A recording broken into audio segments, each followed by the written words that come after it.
Hello and welcome to the Snapshot Syndicate podcast. Be sure to subscribe for more content, and whilst you're at it, go and follow our social media pages. They're on screen now. Now, on to the episode. Hello and welcome to another episode of the Slapshot Syndicate. The first time ever, lads. It's finally a good weekend.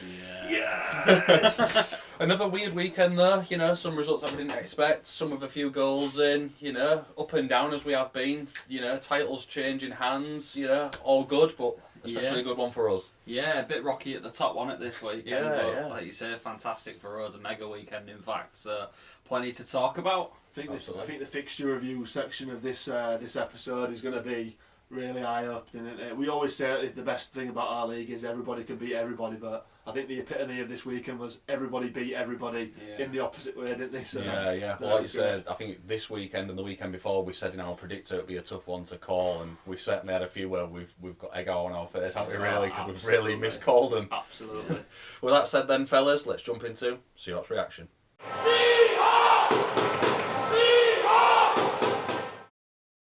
So fellas, as I alluded to in the intro, great weekend. We'll look into it now, but start off straight away. 4-point weekend for the whole Seahawks. Saturday night away at Romford. I think you was watching this one, wasn't you? I did, yeah. I bought the stream for Lead this it on one. to you then. Yeah, obviously we weren't massively confident coming into this, obviously with our away form being a bit rocky and that, but for those of you who don't know, Seahawks come away with a result in a 7-1 victory, and Jesus, was it a good result that for us. We just looked like a completely different team, especially playing away, to be honest with you, and didn't really give Romford anything. So yeah, I mean, the depth in the squad we've talked about, but again, 4 imports on the score sheet, so clearly there's been something said in the changing room and they've stepped up. Some just great performances all around. They really looked like they was gelling, and in moments it looked a bit scrappy, but I don't think we ever looked like we didn't control the game. I think I was relatively confident. Certainly after the first period into the second, we looked like, obviously you've said before, haven't you, we tend to have like a rocky period, and we didn't really have that on Saturday. So we just flow through, didn't give them anything really other than the one goal. So as a Seahawks fan, it was just a mega performance. The fans that had obviously travelled down there to Romford to watch it, it didn't disappoint, and I'm glad I got the stream for that one. Yeah, I think it's fair to say, obviously we was a bit cautious of how the game would have gone. Obviously we saw Romford in the Hull Arena a few weeks back now, didn't we? And obviously we saw the man, the myth, the legend, CC in goal, which, we'll go on to his performance on the night because you've got something to say about this, but we went into it, obviously, after seeing him at our home gaff, and boy, is he a decent keeper. It was worrying. It was worrying, wasn't it? Yeah, he was an absolute wall, wasn't he? But then, you said complete opposite, where he seems a bit hit and miss, really. He seems to be having a bit of a wobbler in this game. Yeah, he didn't really play that well at all. I mean, obviously, we put 7 past him, so I was quite surprised by it. And you'd like to say, obviously, it was because we just had the firepower and we was, putting the puck in the back of the net ultimately. But with a guy like him in goal, you don't really go and expect to put 7 by him. In fact, I don't know if any team's done that to Romford yet this season. So yeah, one of his best game. Who knows? Maybe he's just had an off night, and every player's entitled to that. If you get a safe percentage of high 90 plus. Even when they're losing, he's getting 90 plus, isn't he? But it's a difficult one, like putting your faith into an import net man like that, because obviously you're expecting them to stand on the red every night, but they are human, aren't they? And again, obviously you said about the amount of goals and stuff, but we don't know how did the defence play? Did they help him out at all, or? Like, I can imagine he still had quite a few saves to make, didn't he? Yeah, he did. I mean, obviously, we had like 40 shots on goal against Romford's 25, so you can clearly see where the momentum was. A bit more dominance for us again. Yeah. I would say their defence left him out to dry a little bit. They definitely should have put in a better performance, but the score speaks for itself on that. So I don't think he I don't think he deserved 7 past him. I think that was probably the reason why they did. But it's a bit disappointing to see from him, really. I thought he would have been up there if he leaked games like this, where lets puck's in the back of the net, it could be a bit of a turning point for Romford. That, especially at home, you would expect maybe on the road that's the case, but not in front of your home crowd. Yeah, for me, I'd like to give him a bit of grace. We've seen this. I think we've mentioned it a lot with Max Wright last season with the Bees, where the goalkeepers are for teams that will face a lot of shots, and we've obviously saw the best of him when he came to the Hull Arena. We thought, oh, this guy can play. You can't do it every night, can you? Let's be honest. No. It gets to a point where you're just being overworked as a goalie. You pull pillar to post. Eventually you crack. Yeah. So if he has one game like that where he concedes 7, but then can turn it around on like the next night or the following weekend, it's give and take in it, and you've got to accept that. You can't be perfect every night, can you? It is a difficult one as well. You look at teams like MK, and they have the luxury of putting like Carlin in goal after Headley's had a weldy or vice versa, and I don't know whether Romford have that.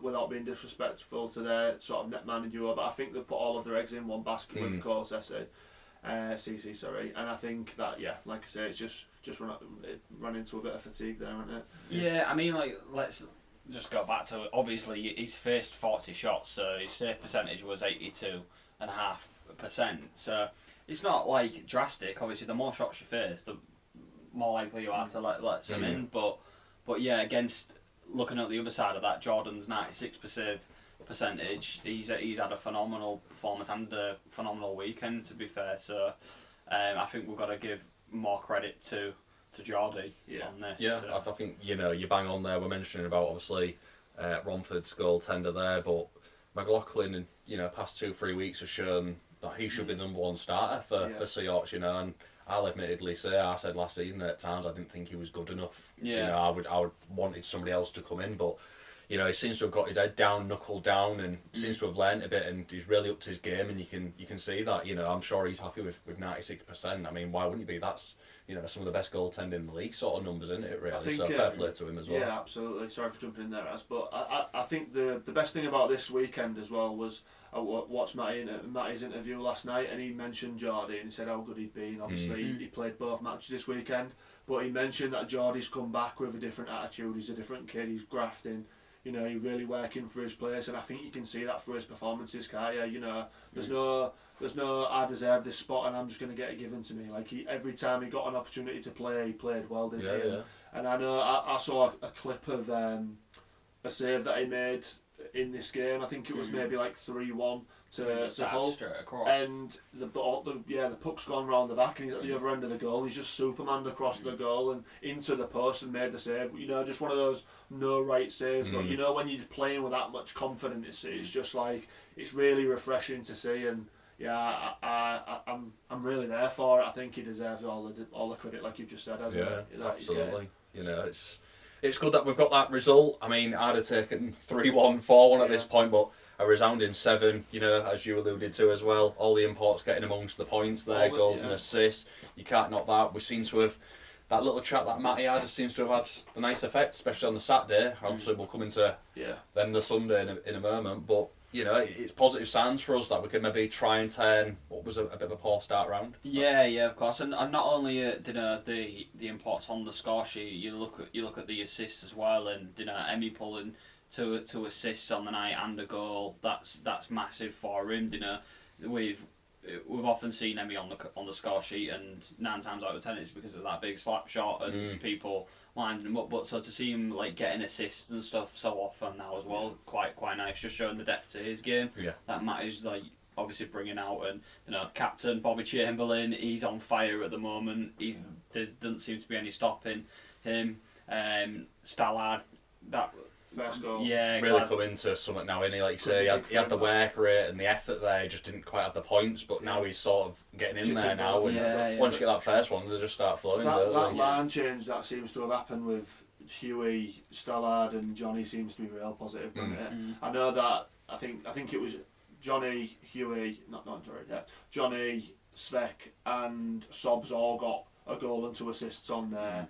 On this night, sorry. So the fact that the first and second line are really churning out points is great, because in the last few weeks we've been looking at Reader's line and stuff like that, Ethan Hare and those ones who have been getting the goals. So the fact that it's all transparent all the way through now just going to do us the world of good, isn't it? So it's really fantastic. So we leave Saturday there then, fellas. Yeah. Resounding win, 7-1 Seahawks, and then potentially the game of the weekend where we definitely sort of thought, oh, this isn't going to be for us. This, you know, high flying Telford coming to Hull on pretty good form, you must say. I think the third going into the night, obviously after Leeds have sort of stepped it up a little bit, but didn't really go to plan for Telford. You know, Hull Seahawks taking this one far free, but I think the story of the game was that sort of first period, 4-0. Yeah, and so obviously the result we got on Saturday, I felt a little bit more confident coming into the Sunday game. But obviously our predictions last week, we didn't really have that confidence coming into it. No. So great to see for us. But agree, as we started strong, and we took it to them and made it difficult for them and come off of the first period 4-0. I mean, we were sat in the crowd, weren't we? And people were sort of cheering and maybe getting a little bit cocky about it. But we was like, hang on a minute. Like, first break, there was here we go. It was far from over. But no, we saw it through. I think that's probably the best thing about this win is the fact that we've had these moments where we'll have a blip and they'll start scoring and stuff, but even when they was coming at us strong, we were sort of holding it together, and they did get a couple of goals on the score sheet, but it never really felt like, okay, no, this is absolutely like collapsing in front of our face. We still had that, and we were still getting chances, we still had that tenacity about us, and the atmosphere was just electric in the Hull Ice Arena last night. It's the busiest I've seen it for ages, and it really was that. It was electric on it. Yeah. And I think the way that we came out, in that first period and scored all those goals, that really set up the night for us, didn't it? And Matty said as well, during the second period we gave away a couple of cheap penalties, which we know that Telford's power play unit's a joke, and they got 2 from that. The second one, I think, was just after they'd gone to full strength and then Cap scored. But even so, like, they're so clinical on the power play. But outside of that, I thought, our defence was really solid, wasn't it? And obviously, the man of the match of the night definitely helped towards that, didn't it? Oh, yeah. Well, I mean, our fans, people who are watching this have probably already seen the fight between Josh Hodkinson and Ferguson, was it? Yeah. And that was just fantastic. We've talked about this so much, but it was so good just to see the gentleman's agreement beforehand and a proper good, like, old school. There was both of them took off their helmets before and was like, "Come on then, let's do it." There was a good 20-second interaction before the puck dropped, and you can see them like nudging each other and like talking, and having a gab, and then the Lano or the ref comes in and he's like listening, assuming probably trying to work out if they're both willing to combatants, and then obviously puck drops straight away, gloves off, helmets off, and ding dong. And Hodgkinson had an absolute belter in that fight. But again, we saw that, and the whole fucking arena just went absolutely electric, didn't it? And but arguably, momentum started going in Telford. It did a bit further there. I mean, this is where I was going to just jump in. For me, I thought this was the best performance of the season so far, but I also think it was a complete performance. I think where you talk about the momentum potentially changing later in the game is, I think we maybe blew ourselves out a bit. I just think we suddenly lacked that bit of cutting edge to get through. Like, they started to build on their momentum, that quality from the start of the season. We suddenly stopped having as many chances on goal and stopped attacking the same way. But the goals we were scoring, I think there was the one where Svek just played that diagonal pass and Bobby was half falling, but then just whammed it straight in the basket. And you were just like, ooh, here we go. That quote that you said as well, you was like, hang it in the loop. It was like, I had to straight on Twitter about that. I had to, but I mean, it was great, wasn't it? It really was. And I've already mentioned this season that I feel like we haven't really gone at teams. We've maybe scored and then haven't gone and gone for the jugular and finished them off, where we sort of did with this. When 1, 2, 3, 4, you think, okay, we're being ruthless now. We don't care if Telford are not going to turn up. We're going to put them to the sword. And we did it. I just think obviously it did catch up a bit in the end, playing a really good side that obviously you could tell they was trying. They just didn't really have it about them, did they? And there is a moment in that match, and like you said, second and third period, Telford started playing the Telford that they have been last couple of seasons, and if you just go for broke, they will find that gap and they'll come through you. So they had to sort of do both both sides of the game, didn't they? We said, didn't we? It was just like you can almost just see like a fight needs to happen now because like Telford need it to get themselves going, but we also need it to just be like stamp that authority back on them. Just like, okay, we might have stopped scoring, but we're still going to dominate you. This is our gaff now. And it did work, to be fair. Like you say, it got the fans going. It may have changed the momentum slightly in Telford's favour, but I thought it was really good to see it, you know. And I think this comes back to, I said again last week after the win, go into the trenches, and it sort of felt like that again, like our legs was going a bit after a great win at Romford. It was sort of like, right lads, how do we get through this now? I know, we'll throw a few hits in here, we'll get the fight and we'll get this job done. And that's why I think it was a complete performance, to be fair. We had the great goal scoring and you know, a system and play between us, but then we had that where we could be defensively solid. And that's why I think it was really good to see it. And you know, whatever Matty said, you know, he said about changes happening, we don't know what changes, but it has changed straight away because we look more formidable, we can defend a bit better, we can come out of our own zone better, and the chance creation's there as well. Yeah, definitely. I couldn't agree more with you there, As, to be honest with you. And we talk about playing for the shirt. Or Matty's talked about that, and I think that was last night was a prime example of that. Everybody had to dig deep. If one person didn't do their part, play their part on the ice, we would have leaked goals. So I think every single player on the whole Seahawks team there deserves credit, and no one should come off the ice thinking they didn't really have a good game because they all played the part. Everyone played the part. Yeah. It is just a bit of a shame that it took us 4 or 5 weeks of things not really clicking for a bit of a bollocking to happen before we really started to show what we can do. You can understand like Leeds have done. First couple of weeks there was a bit shaky, but then it sort of like clicked. And now look at them.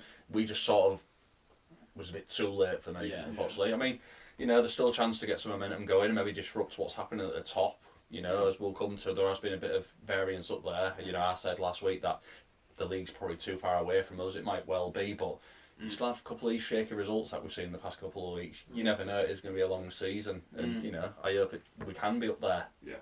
We'll see, won't we? We will. Anything else to add, fellas? No, I think we rounded that up quite well.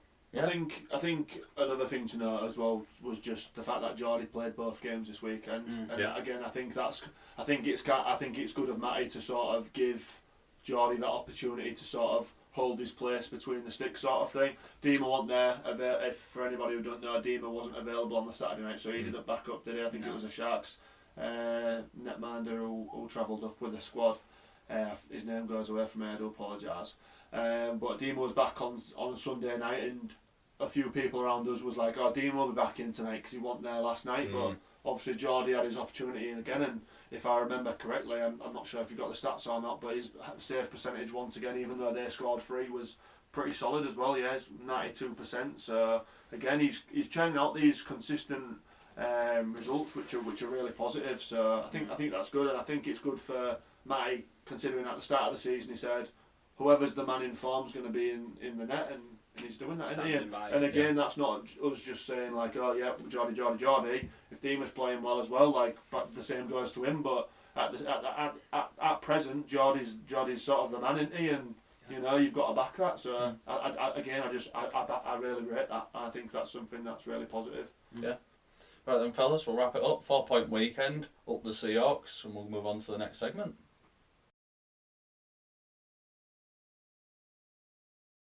So now let's look into the fixtures and results for the past weekend, starting with the 24th of October. So we had 3 games on this Friday, fellas, instead of the usual just 1, which ends up usually being Sheffield at home, as it's been noted a few times. So the first game on the Friday, Bristol Pitbulls hosted MK Lightning. So the first game of the weekend and the first upset, some would say. Yeah, I mean, you'd like to think Bristol have got something going at home at the minute, wouldn't you? Yeah, definitely. Don't know, maybe it wasn't just a fluke that we lost to them the other week. They seem, MK have gone and done the same thing. I saw some of the comments online as well, which was, comedy gold. But but yeah, I think we all had Milton Keynes beating Bristol here, didn't we? So and to be honest with you, looked relatively comfortable in a 5-2 victory. So. MK went 2-0 up as well, so I think all of us was like, that's a point, wasn't it? But the way that they've come back, and there's some really good individual performances that we'll get into later. Yeah, I was going to say, before I have my opinion on MK, I'll wait until we get to the league standings, because it's not all roses at the minute, is it, for Milton Keynes? So the next game on the Friday was finally the first home game of the season for the Solway Sharks as they hosted Leeds Knights. Unfortunately, the fairy tale didn't really play out and Leeds took it 3-2, but we would say that is probably a respectable result and really good graft there from Solway. Other than their win at Sheffield early in the season, that's arguably one of their, if not their best result of the season. Yeah. And I know a lot of people, Leeds fans included, that messaged us and said probably didn't deserve to win that game. Solway really ratted it out. If they can find some goals at home and narrowly losing to Leeds 3-2. I can imagine that they'll pick up some wins there. So I think they'll be really relieved to be back. That's it with Solway at the minute, innit? They're getting close, but just not over the line. Yeah. So, I'm confident we'll see them at some point start picking up points, and once they do, and they get into that flow of okay, that's how we're going to win games. It's a real bitter one from them, isn't it? Because like you say, they're that close, but at the end of the day, it's still one in the loss column. You know what I mean? That's where it's a bit we're doing so well, we just can't. Flip it the other way around, and they are becoming one goal games. A lot of them, which is good to see. And fingers crossed it does come from soon at home, and they can really start building up from obviously a bit of a torrid start. The final fixture on the Friday, fellas, Swindon Wildcats hosted the Basingstoke Bison. This one was a bit of a whitewash, 7-1 in favour of the Swindon Wildcats. 7-1. I didn't expect it to be that high, no, but I mean we knew obviously. I think we all went Swindon on this one, so we got the result right, but fair play to them. They've make it really hard for people to go to the link, and in pre-season, I think Basingstoke went there and actually took it to them, didn't they? So they've obviously they put a stop to that, put an end to it, said that's not happening again, and done that quite emphatically. So fair play to Swindon. They just seem to be on a bit of a roll at the moment. Yeah, I think I might have been a goal out on this. I'm sure I went for a 7-2 or something like that. So were you saying I don't think we bagged the scores like that? I think I might have done, to be fair. I think I was close on this. All be revealed. So we'll move on to the Saturday fixtures, fellas.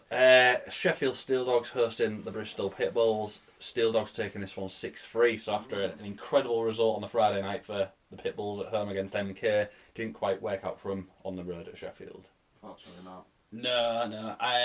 But to be honest, they do seem to be starting to find something, Bristol. So I'll give them a bit of credit there, because we probably naively had written them off at the start of the season, but they do seem to be finding picking up the odd result against a big club, and it's something that seems to be happening there, and it's coming together. So fair play to them, but the Sheffield team, when they've got the players in and they're playing well, they seem to be very difficult to beat. That is a double fixture that is really tough on Pitbulls there. To play MK and then Sheffield, the two teams which are as we've seen, a bit all or nothing themselves, aren't they? But really tough places to either host or travel to. Yeah. So, I think if that had been a 4-point weekend for Bristol, I think there'd have been party poppers coming out, wouldn't they? That would have been a mega weekend for them. So, but like you say, it's nothing hard on them to take a win there at MK, and then 6-3 is not the worst result, is it? No. It's not all doom and gloom. No. For the Pitbulls, definitely not.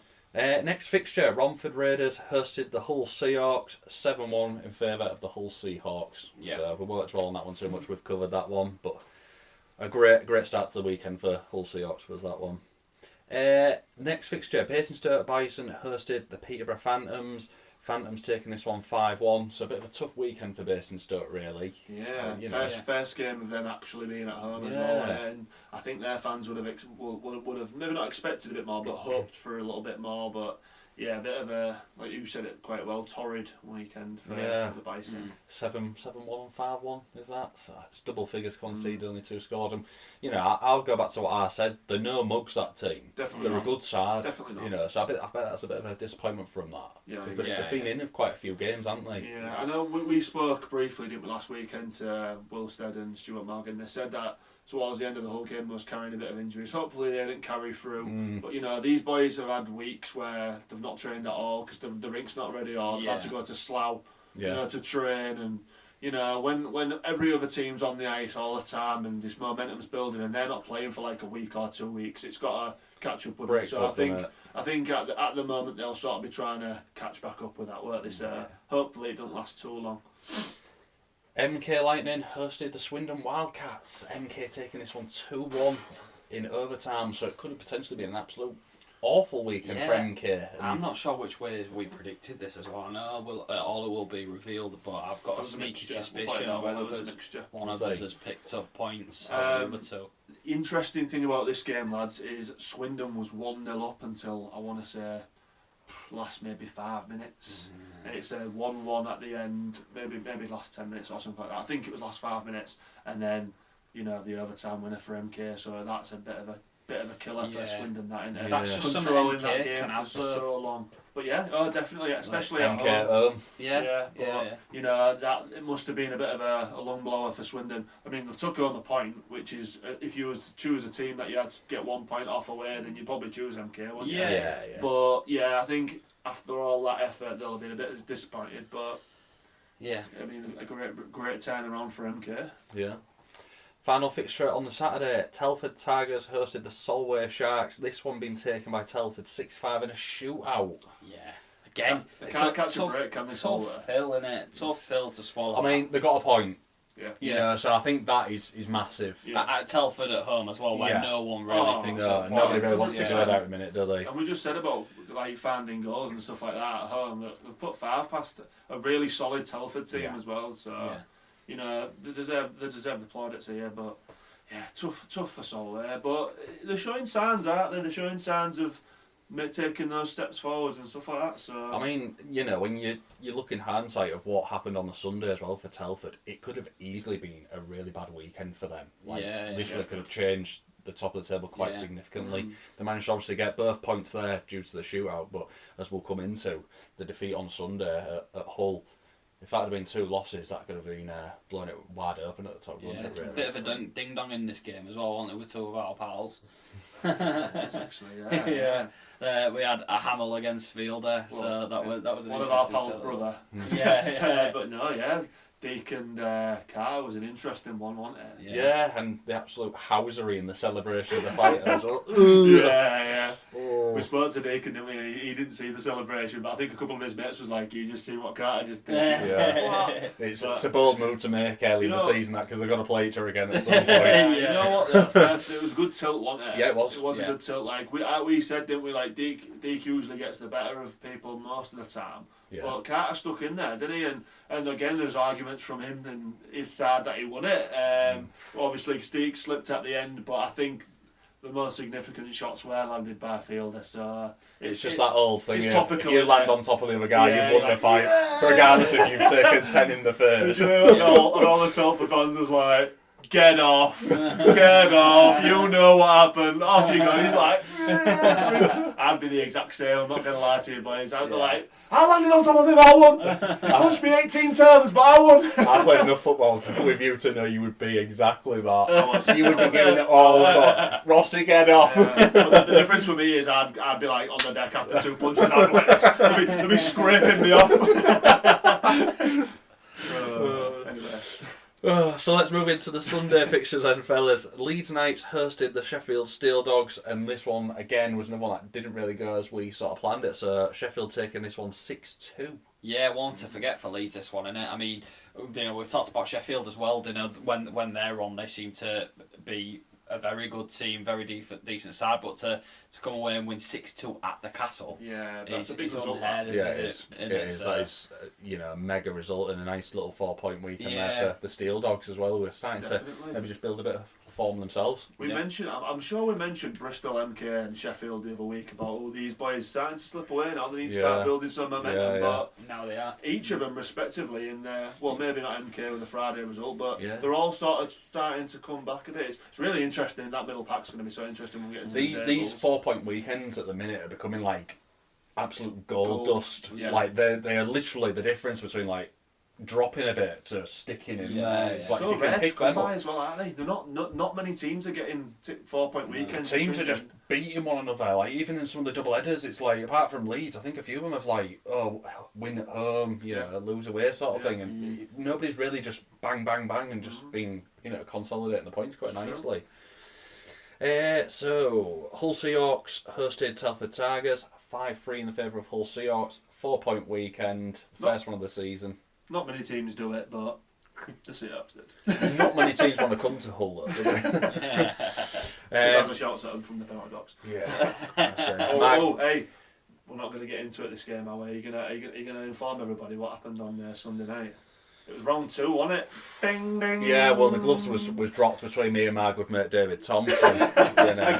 Again, he was giving it all sorts as he does. I mean, as we've said, he's allowed to. He's an absolute bagsman in there. But my head goes, and as soon as he got called for that penalty, my hands were running. You coming here, son? Me and you got words, and straight away, as soon as I started yapping at him, he was, here we go.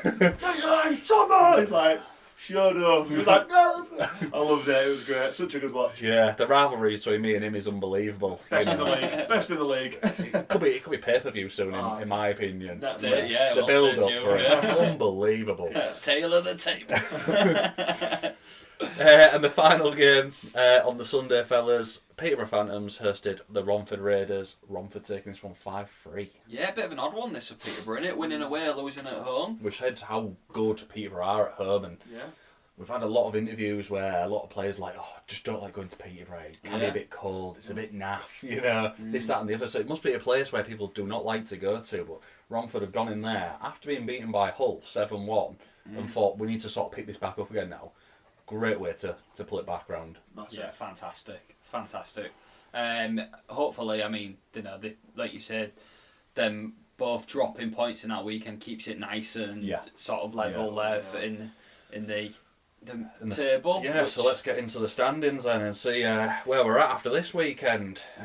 Starting with the league. Swindon Wildcats still table topping, 12 played, 20 points.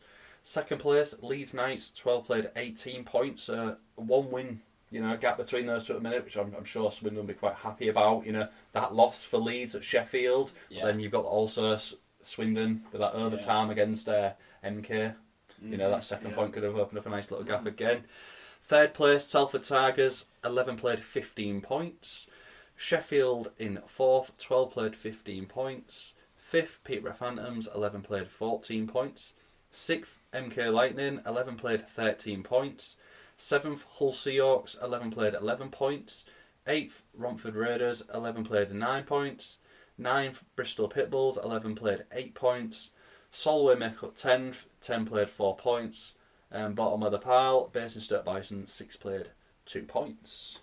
Yeah, obviously, we mentioned Basingstoke, they're playing a lot less games than most people. Solway have had it a bit tough, on the road for most of this first part of the season. So I don't think we've really seen where they're going to go towards, actually into the meat of this season and towards the end of it. But just observing, how close it is, especially in the middle of this pack here between sort of 7th there and third, you've got a couple of points, so it's wide open. Again, it comes back to that 4-point weekend. If you can get that off of one of those teams above you, it can soon pull 2 or 3 spots up there. But I think it's worth noting as well here that 6th and 7th place, MK Lightning and Hull Seahawks, 2 teams which have had fans or people within the club actively saying things are not great at the moment. Obviously, Matty Davis has done it for us. I've seen a lot of fans for MK something needs to change. It needs to change now. 2 teams which obviously would like to be a lot higher up the table, but it's not quite had the desired start to the season. MK started well, but sort of tailored off now. Where obviously Seahawks had the poor start and started to pull it round, but. Really interesting one there, because as much as obviously it's easy for us on the Seahawks side of things to be like, oh yeah, it's not being good enough, this, that and the other, it's interesting seeing how things will play out at MK. Yeah, hopefully, for the likes of us and MK, to be honest, we've maybe been through the adversity and it is up now, whereas some of the teams more at the top, they might have a bit of hardship to go through, so all to play for. Absolutely. So, cup standings. Do you want to run with this one? Yeah, I'll run with this one then. So, in first position, we've got the Sheffield Steel Dogs. They played 7 and are on 10 points. In second, Telford Tigers, 6 played, 9 points. Milton Keynes Lightning are in third, 8 played, 9 points. Swindon Wildcats in fourth, 5 played, 8 points. Peterborough Phantoms in fifth, 5 played, 8 points.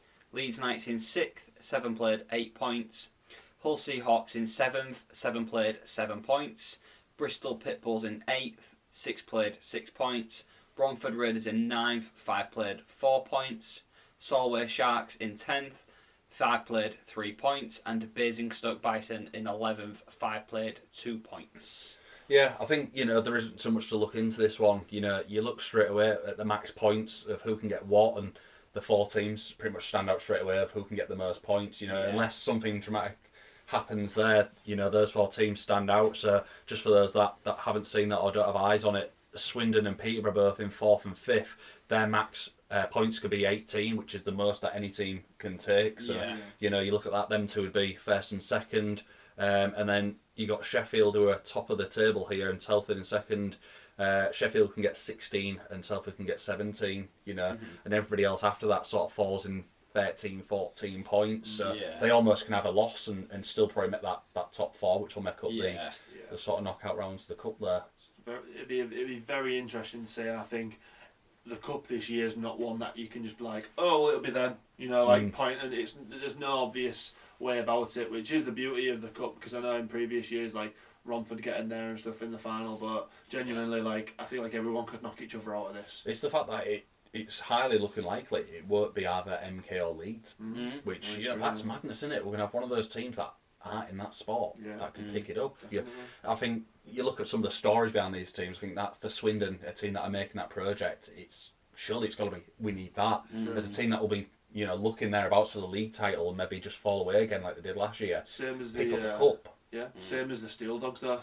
Steel Dogs pick up the cup. Everything else this season's positive because they've took that step forward, haven't they? So and then you got Telford, who are obviously high flying. They've made a real charge this season. I think we said at the beginning, if they continued it and picked up a decent playoff spot and a cup win, great season.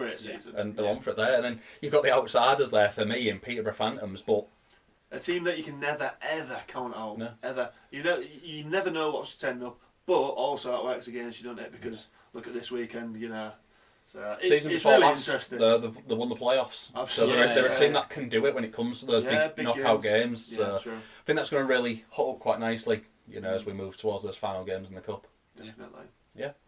That wraps up the look at the results and the standings. Let's move on.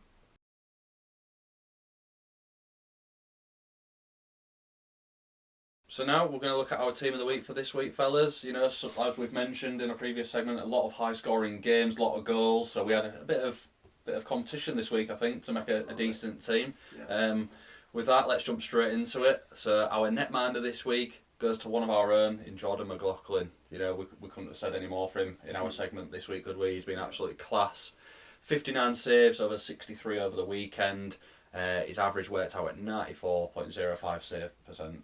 I mean, that's ridiculous. 96% on the Saturday, 92 on the Sunday. Against the teams we've faced as well. Yeah, it's absolutely ridiculous. So, quality weekend. And as you mentioned in our Seahawks reaction piece, he played both games this weekend, which is obviously a bit unusual for Seahawks, for those that don't know. So, absolutely, he had to go in there for us. Great performances in both games, and it led to Hull Seahawks' first 4-point weekend of the season. Okay, so our first defenceman in the team of the week is Liam Steele from the Steel Dogs. He got 2 assists in a 6-3 win against Bristol Pitbulls, and obviously had a huge win over the Leeds Knights on was it Sunday? Yeah.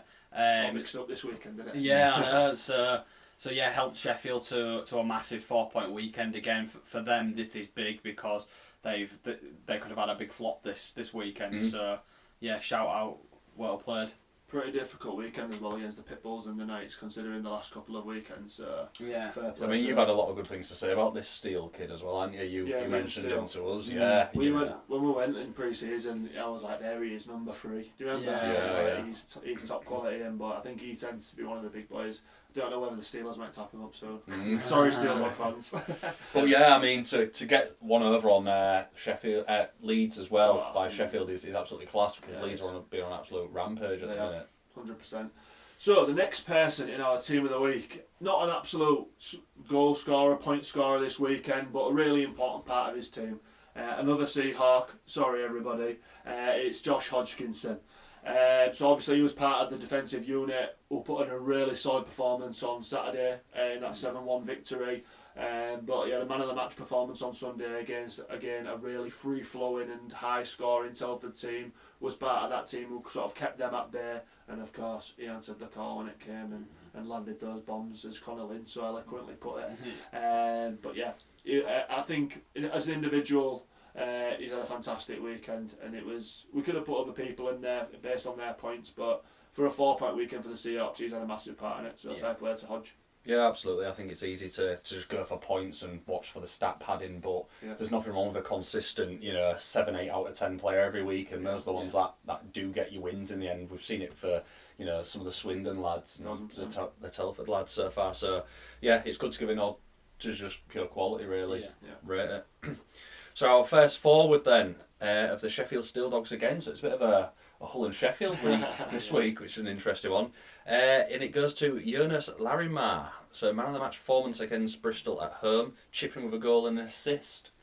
And went on to get 2 more assists versus Leeds on the Sunday. So I think that's class, because obviously I'd mentioned to you, I didn't really know who this guy was, but obviously he's stepped up here, come in clutch both games over the weekend, especially against Leeds as well. Top quality side, and he's come up real nicely there. I think there's quite a few people in terms of this Sheffield team, in terms of forwards, who could have got on there this weekend. I know Walker-Sommer had another good weekend. When doesn't he? Berg engine off as well. He's obviously one that's free scoring, but Jonas is one of those players who goes about his business quite quietly, gets the points, gets the assists, but people don't really sing and shout about him. So the fact that he got man of the match against Bristol, I think, was really positive, and done him a load of it'll done him a load of good for his confidence, and I think he deserves his spot in the team of the week this week. Yeah, agreed. Okay, so our next forward is Bailey Harewood from the Bristol Pitbulls. We've mostly chosen Bailey due to his performance versus MK. Got a 1+3 in a massive comeback win from 2-0 down for them, and obviously scored the first goal to get Pitbulls back into the game, and then got the assist for the last 3 goals also. So against a team like MK, that's unheard of, really. Still at the mind-blowing result that when you reflect on it. On Friday night, we was all chatting about it, weren't we? And was like, have you seen what's going on here? I know it's good to have like a full weekend of team of the week, but for individual performances, it doesn't go much better than that, does it? No. 2-0 down against MK, you're thinking, how many is this going to be?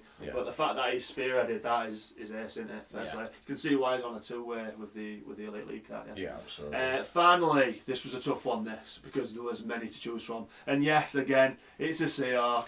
Arrest us. God, this is a joke. Cancel us. It's all bias. We've had a 4-point weekend, all right. You can enjoy it, or you can skip to the next segment. Don't skip to the next segment. I've got something to say.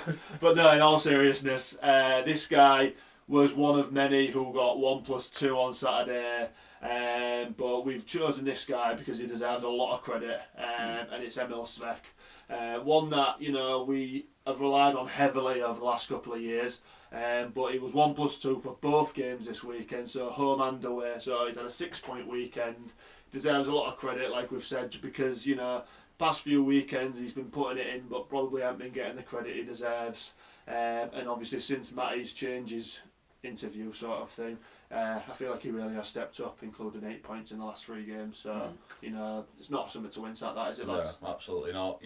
Like you say, we've gone a bit Seahawks mad there, but I think it's fully justified because we have sort of turned a corner, as people like to say, and we've put in a great weekend against a good Romford side on the day, as we've obviously seen against Peterborough the following night, and then obviously Telford Tigers, putting them to bed was massive for us. Yeah, 1000%. But again, big shout outs to other people such as like Johnny and Sobs, because they did the same as Emmy this weekend. But it was just Chamber as well, man of the match. Yeah, Bob. 5-point he was good money, and Kel Beattie as well. Actually, he was top scoring player overall for the Solway this weekend. In a tough game against Leeds, and then obviously going away. But for a defenceman, that's not so bad, is it? So Well, that wraps us up for Team of the Week this week. Congratulations to everybody that's made the cut. On to our next segment. Up the Seahawks!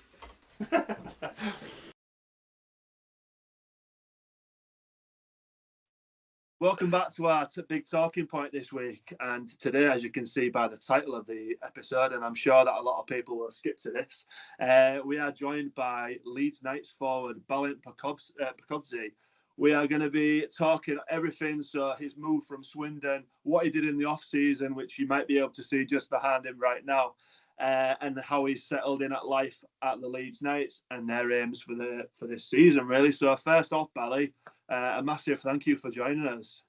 Yeah, thanks for having me. Really appreciate it, boys. I know this is one that we've been pretty excited for, isn't it? Yeah, it's always good to obviously have a Leeds night on the episode. There seems to be few and far between, and we struggle to get them. So, yeah, again, appreciate you coming on. Definitely, mate. Yeah. You're in good company there, mate, as well, because the only other Leeds night we've had is Sam Gozzi. So, you're in an elite club there. Yeah, I was about to ask if I'm the first one or not, but I'm glad I'm not the first one. That's all right. Gozzi was on, and he didn't do too much media as well, so I was pretty happy with that one. Yeah. So, I think first off, Bally, obviously, for those who haven't been ice hockey fans for that long, maybe, or, are new to the sport, could you sort of tell us about your career so far, your playing style, and obviously, how you got to the NIHL National?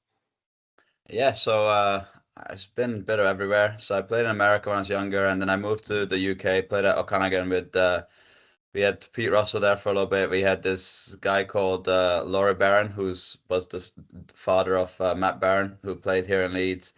And then I had Ryan there for 2 years, and I kind of went on an adventure. I played in Sweden for a year, and then played in America for 2 years. And the goal was to try to get like an NCAA scholarship, and then that never really worked out. And then I kind of reached out to Steve and Aaron, and I, knew them and applied to some universities here in England.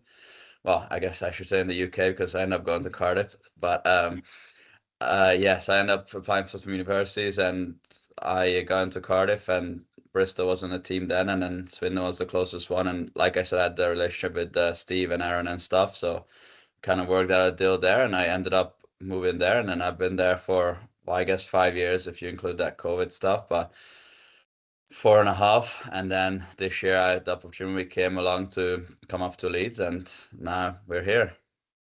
And what about your play style? So if no one's been to a Leeds Knights game, what can they expect to see from you? A bit of everything. I feel like I try to do, just about anything and everything.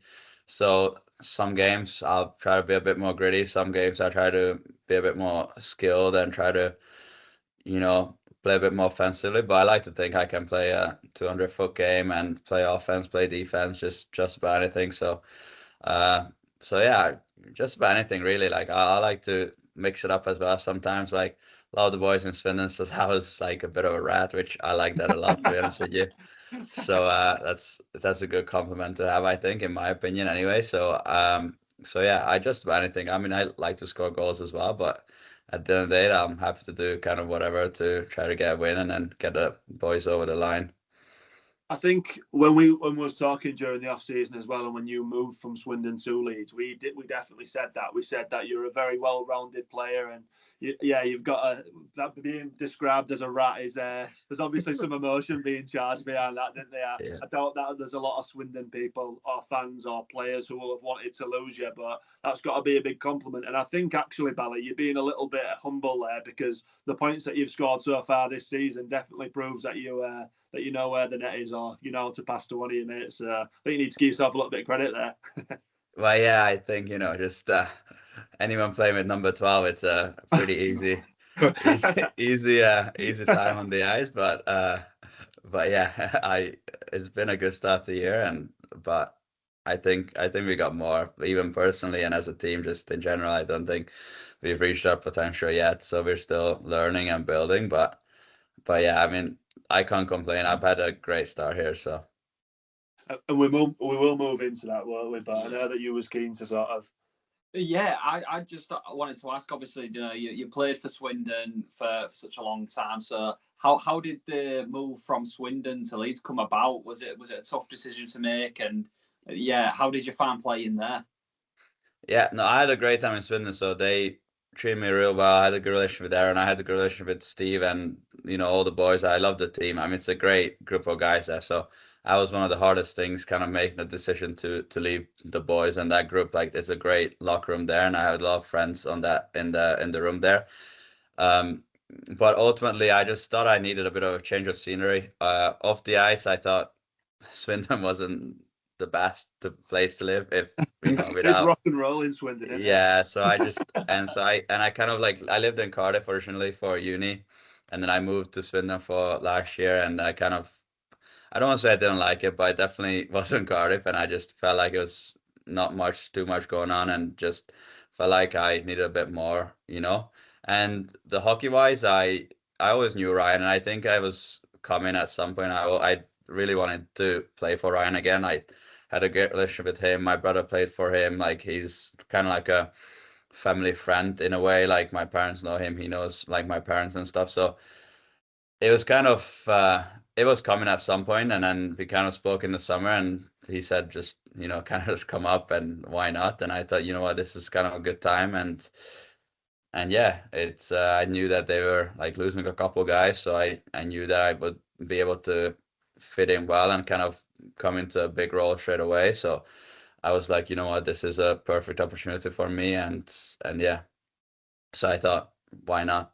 Why not come up and see what it's like? And I always kind of knew that Leeds was, like a bit more vibrant, bigger city, like a lot more stuff going on, and just like the living wise and everything. I've heard great things. It's a younger group as well, so which is always good. So yeah, that's kind of the main things. But probably the most important is the fact that like my relationship with Ryan, and just kind of wanting to work with him again, and then see kind of where I can get to and where he can like take my game, and there's also just kind of seeing what this how to win and what this winning culture is all about, and kind of just learn from, I guess, like the 3-time champions, and then see if I can help out.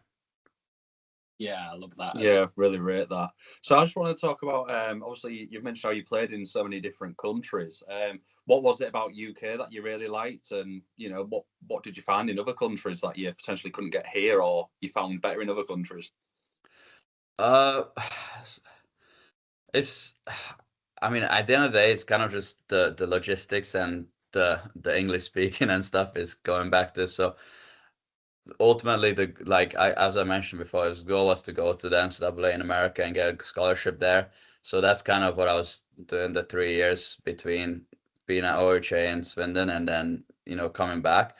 And once that didn't really work out, I always wanted to go to university, and because I did my A levels and GCSEs and stuff here, I thought, you know what, well, it's getting accepted and all that stuff is gonna be pretty easy here, and I knew that I didn't count as an import in this league, so I could potentially play at a higher level here than, let's say, if I go to another country and have to be an import and stuff.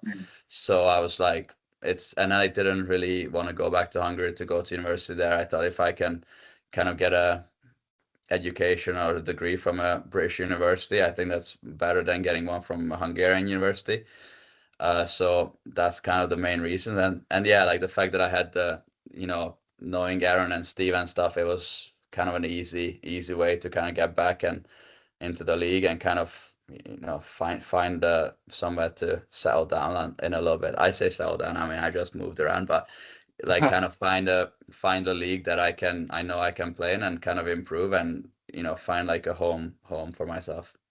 That's such a good response as well, because obviously you want to play hockey at the highest level you can, but also to think about your future and your education and stuff, and where you want to be is quite refreshing, isn't it, really? Because obviously it's not forever, and at some point you're gonna have to retire. So yeah, I rate that response, to be honest. It's not something you get with everybody. No. Yeah, no, I mean going to uni was a non-negotiable. I mean, even just my parents, I don't think they would have been very happy if I didn't. But even personally, like I always knew I wanted to go to uni, and that was like I wanted to get a degree. And like you said, like especially now, like it's you just never know what's gonna happen, and like you just one injury and then you're done, and then it's just you just never know.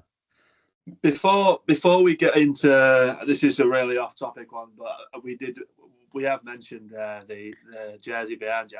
Before you could settle into life with in Leeds and with your new squad, you went on a little bit of an adventure while everybody else was sort of partying or going on the holiday. You did go on your own holiday, and your Instagram looked really good because of it and all the pictures.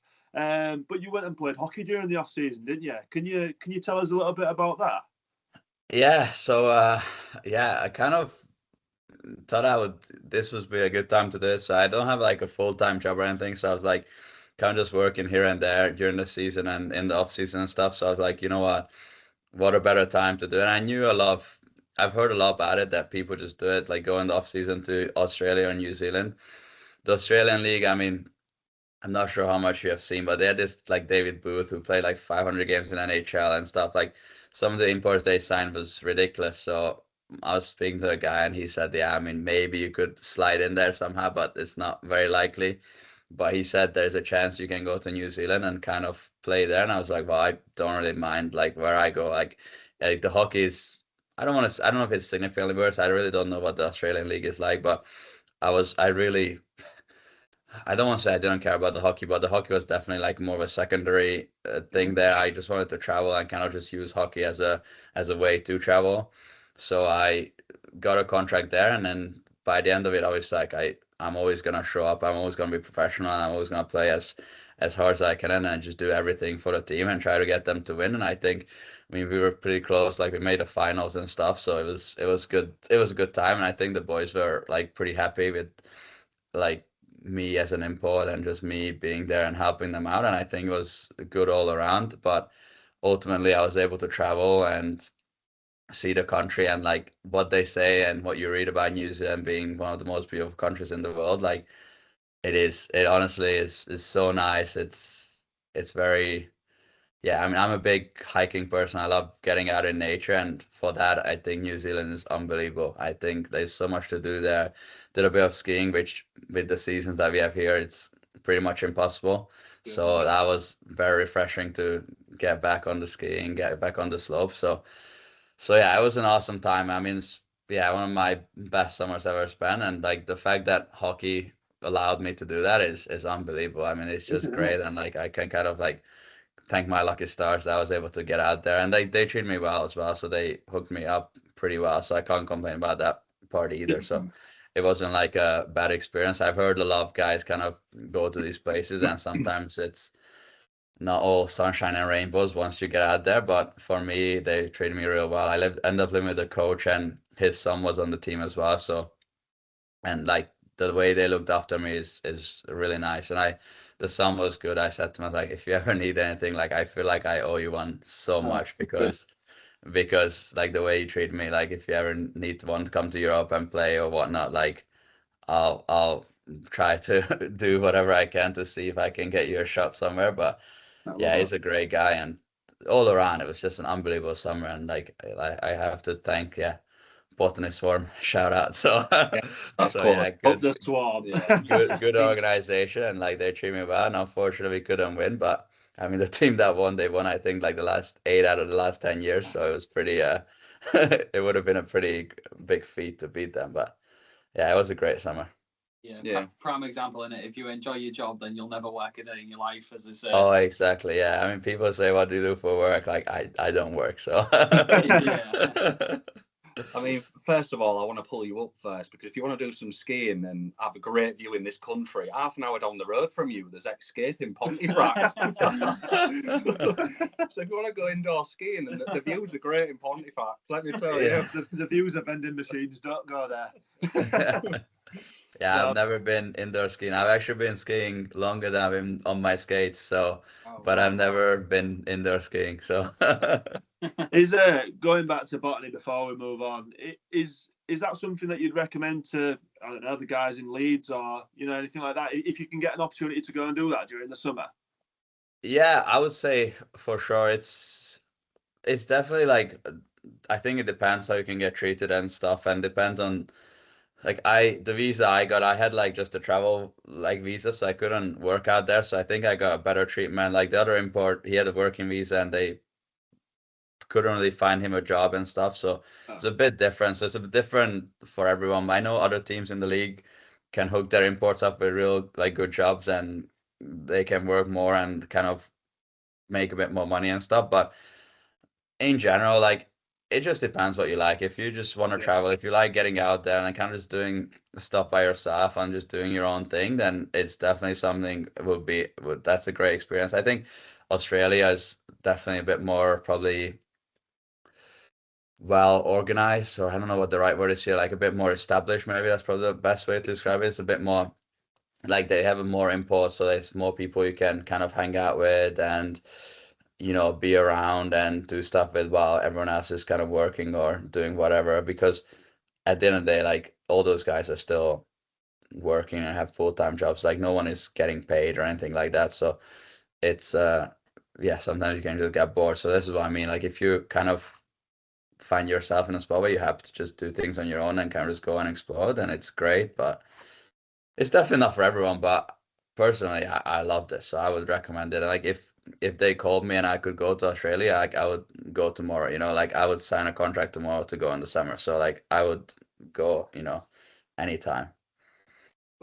Yeah, it's real Better than different our sort of Atlanta story. fans. Yeah, that's it. It's quite refreshing to hear a different sort of perspective, because this is the first time we've sort of heard anything like this, haven't we? Really, and it's really cool, like you say, to get that bit of a culture change and seeing a different scene. Like, no disrespect to Australia, but it's not like the first country you'd think of for ice hockey, is it? But to have that sort of experience is And New Zealand, like especially like unbelievable. I wanna give you a little thanks as well, and the New Zealand ice hockey fans who are watching this, because during off season when we couldn't watch any ice hockey, I was able to watch 2 hour ice hockey matches or 3 hour or whatever it was on YouTube. The New Zealand Ice Hockey League is all the matches are on YouTube at the Valley. Yeah, they are. Yeah, It's like so easy to access and stuff. And for someone yeah, for a league that's starting themselves up, like it was a good watch. And obviously I knew Valley was in the botany, so I was following botany, and Anthony Russell was the one who chipped us onto that. But yeah, he was like, get this watch, it's a good standard, and Balint Pakozdi's there. I was like, oh, someone we know already. And yeah, it was ace, man. We really enjoyed it. Yeah, it was good. Like it was nice. Like you get your game straight away. You can watch your back straight away. It's nice, and like family as well. Time difference is pretty crazy, but Yeah. other than that, it's very accessible. Yeah, which is good. Cool. Should we move on to life in Leeds then? Yes, let's do Yeah, it. let's do it. So yeah, basically, let us know how you settling into Leeds. Are you enjoying the Leeds culture? Oh, the Leeds culture is unbelievable. So I've settling in. It's been unbelievable. It's been very smooth. Yeah, I honestly can't complain about anything. Just the way, like the apartments are super nice. The I'm living with Liam Payton. Like he's unbelievable. Like one of the best guys ever, honestly. So it's like I couldn't have asked for a better roommate. And like all the boys are great. It's like we have a good chow, and it's unbelievable. Like Ryan and kind of all the rest of the staff, like they treat you well. Like it's very, very professional. Um, and yeah, like we have a gym on our doorstep here. You can go there and just work out anytime you want. They got like a spa set up as well. Like you can just go work, like get in the spa if you need to. Like just everything around it is handled so professionally, and just you always feel like you're in a great environment. And yeah, just settling in, it's been unbelievable. I mean, I don't even know what I expected, but it exceeded my expectations for sure. It's been unbelievable. It's been great. Do you feel that the way it is so professional is a real key point of why they are such a successful team and why they are like treble winners? Do you think it is everything about them is proving that? I think so. I mean, I said it to a few people. I was like I think I was maybe here for a week, and this is nothing against Swindon. I'm sure a couple fans from Swindon will be listening to this, but this is nothing against Swindon or anything like that. But I think I was like the first 2 weeks I was here, I was like, I can tell why they're winning, and that's not from, being on the ice, and that's not from, seeing Brownie and Guzzy practicing or anything like that, or just seeing Ryan behind closed doors, or you know what I mean? It's nothing to do with that. It's just, I think, everything around it. And I think, it's a big part as well. Like a lot of guys are younger, I think, as well. That's a big part of it too. It's, if you have a young core, like they're a bit more hungrier in a way, or I don't know, like, but yeah, pardon? Easier to motivate. Yeah, I guess in a way, or but yeah, I think it's definitely part of it. I mean, there's definitely like, I think they had success early on as well, so I think that's also, like a couple of years ago, like 3 years ago, or whenever they won the first one, you would think like they were the best team. So it wasn't like, it was kind of nothing to do with necessarily anything outside. but like nowadays it's like anyone can win on any night sort of thing. So it's a bit different, and there's definitely like a reason for the continued success and stuff. So, but I think it's also like if you start with winning early doors, then it's also easier to kind of know what you have to do and know how to get over the line. So yeah, it's a bit of both, but the culture around the rink and everything is unbelievable. It's great. You get treated unbelievable here. Have you found any nice hobbies in Leeds? You haven't been going to watch Leeds United football team, have you? No, not yet. But I mean, if we have a free weekend or like a free day, or if they play on like a weekday, I'll be going down for sure. Definitely, that's definitely on the list. I think the rugby team just finished, but I would love to go down to like the Rhinos games as well. But when that restarts, and just I think there's a lot of just in the city as well. Like I feel like I've just been walking around just trying to get to know the city, so I'm not really. Yeah, so I'm still at the early stages where I can just do kind of anything, kind of just going on walks as well, going on a couple of hikes. There's a lot of like Peak District, there's a lot of little hikes if you just drive an hour, kind of any direction you can get to anything. Like been to York a couple of weeks ago with some of the boys just to walk around. I guess pretty close. I think Manchester is on the list of things to do next when we have a day off and a nice sunny day or something. So there's a lot of things to do, so I'm not. So yeah, I'm not short of things to do here. That's for sure. Don't put Hull on your list, by the way. Oh, it wasn't anyway.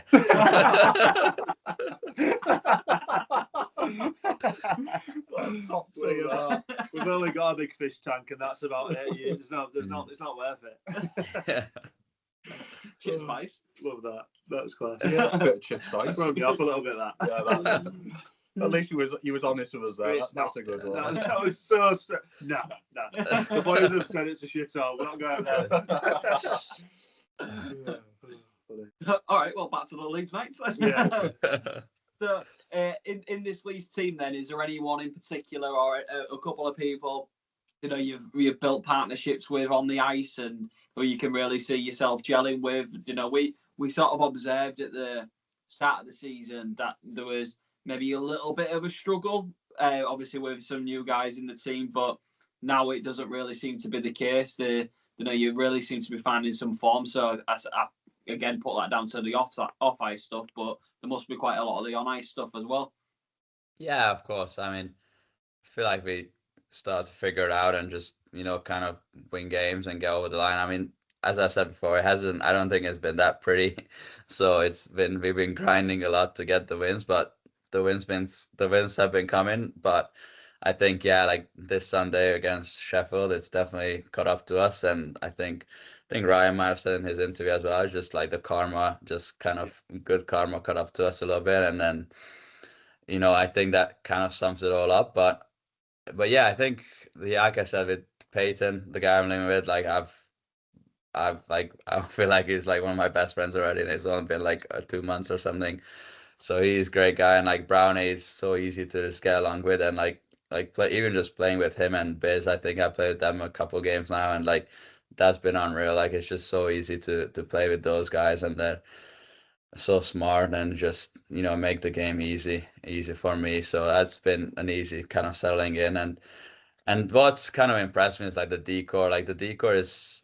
I never really beforehand. I never looked at it like this is one of the I think it's always been good, but it's not like I never looked at it like it's a high end decor or whatever. But like now that I'm playing with them, it's like they're just solid. Like they're all able to do their jobs like pretty calm, and like these young guys coming in are like ridiculous. I'm like this, like Jonas Bennett is unbelievable. Like he's so good, and for like a younger guy, like a smaller guy as well, doesn't get pushed around much, and like just great with his stick, so relaxed, so calm on the puck, and yeah, like all the guys just stepping up, like Bailey Perry as well. Like these guys, like you don't expect them, and they're playing load of minutes now. Like now the last couple of weeks when we haven't had the number one D, so now it's like they're playing so much, and it's ridiculous. Like and they're good, and they're like a big part. I mean, obviously, the main reason we're winning games is because of Guzzi. But at the end of the day, like the decor has been really good. It's been really impressive. So yeah, I think partnerships, I would say it's definitely has to be that Peyton. Like it's been great just living with him and just on the ice as well. Like it's been great. But with Brownie and Biz just on the line, I think it's been super easy for me to kind of slot in and help them out and play with them. Brownie's sort of one of the poster boys for the league, isn't he? But how could you just give us a little bit of insight? Because obviously Brownie's not an import, but he's on the same level. Like he's so like highly regarded in the league. What's Brownie like off the ice? I can imagine he's like totally professional with the amount of stuff he puts about being in the gym and his recovery and stuff. Can you give us a little bit of insight into Kieran? Yeah, don't want to give you too much, but yeah, he's a great guy. Like I mean, I think a lot of times it's like just being good humans and good people, you know, and like he'll do anything, you know. I could text him now if I need anything, he'll help me out and whatever. I think it's just all about, you know, because at the end of the day, most guys will be doing their recovers, most guys will go into a gym, so I don't think that's necessarily the biggest thing, but just being good humans, being able to being a good leader, just you know, when you need to say it straight, he'll say it straight. When you want to be a bit nicer, you can be a bit nicer and just like kind of just helping out everyone and making sure all the young guys feel welcome, making sure everyone feel welcome. Like, you know, he texted me as soon as I signed, texted me straight away, you know, welcome to Leeds, all that stuff. And if I need anything, just let him know. So just like just the little things, it's like, you know, just as a person, I think that's the biggest thing. Just a good guy, just being a good guy all around and just I think that's the biggest thing with him, and it's just you know it's just a breath of fresh air. You never know, like new guy coming in, you know you don't know what you're gonna get, and when he's treating you like that, I think you know everyone else is kind of going to follow, and like it's been like I said, it's been awesome. With the amount of respect he'll have in that changing room as being captain as well, that's it. You can tell why you can tell why he's Aldi's captain, can't you? Yeah. What about Aldi then? We've been talking about partnerships on the ice, but you mentioned about Ryan a lot, didn't you, earlier on?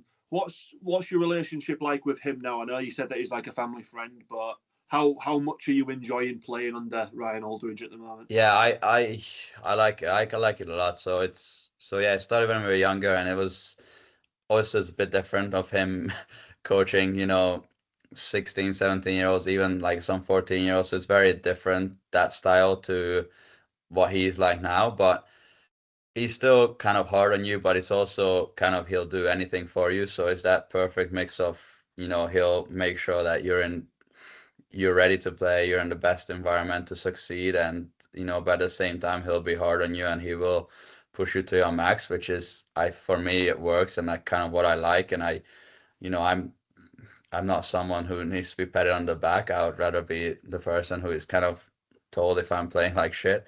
So I that's kind of what I need, and I like that from him because I know at the end of the day that we're gonna be fine. Like there's no grudges, no nothing going on. It's just heat of the game. Like he needs the best out of me. Like and the same way you know, I need to be the best I can be as well. So it's kind of just a mutual respect of getting the best out of each other and you know doing what needs to happen so we can get the wins.